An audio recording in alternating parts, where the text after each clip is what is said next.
Good morning, everybody, and this is your S&P 500 setups for today. So, tails to the upside, tails to the downside. In amongst the 8-hour moving averages here, there's nothing really going on, and I'd be very, very cautious of this right now.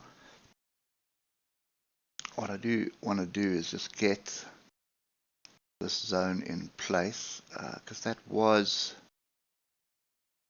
a previous high, as you can see there. That was a previous high that we are just flirting with at the moment.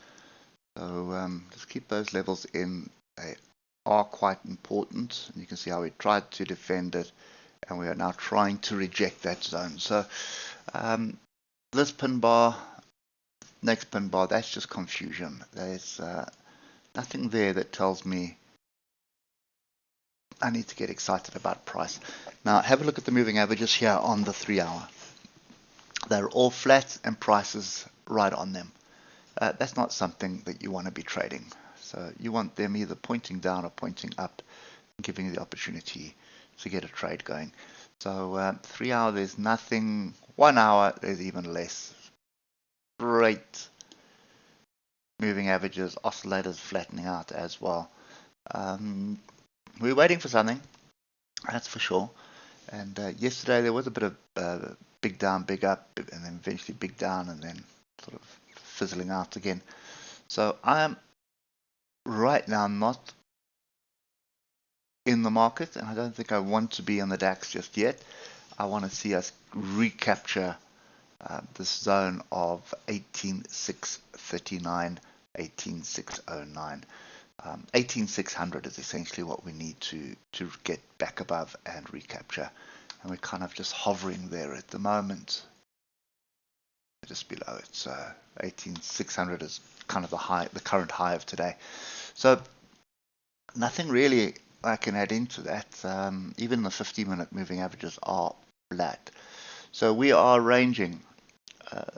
Nothing here that we have to pay attention to. There was a gap that we came back and closed last night, but there is a bit of structure lower down. Let's just put that in.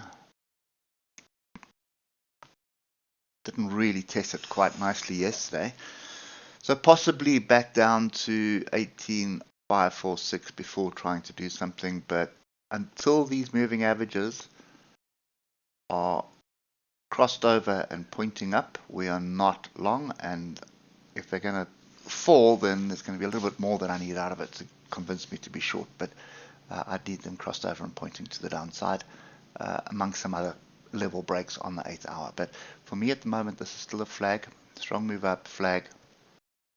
We just need to get a higher high. Once we've got a higher high, and at this moment in time it's above the current high of the week, which is at 18,713. But if you just look left, you can see all the resistance that is there. So yeah, that's kind of me sitting on the sides. We'll wait this one out. I think the S&P's got a little bit better structure, which will get you at least half decent trade to make some money. I have a feeling we are waiting for something here in Europe. Probably some data. I haven't even looked, but we're definitely waiting for something. So yeah, that's me waiting as well. I will be sitting on the sides. Hope it helps, and we'll catch up with you tomorrow morning. Cheers for now.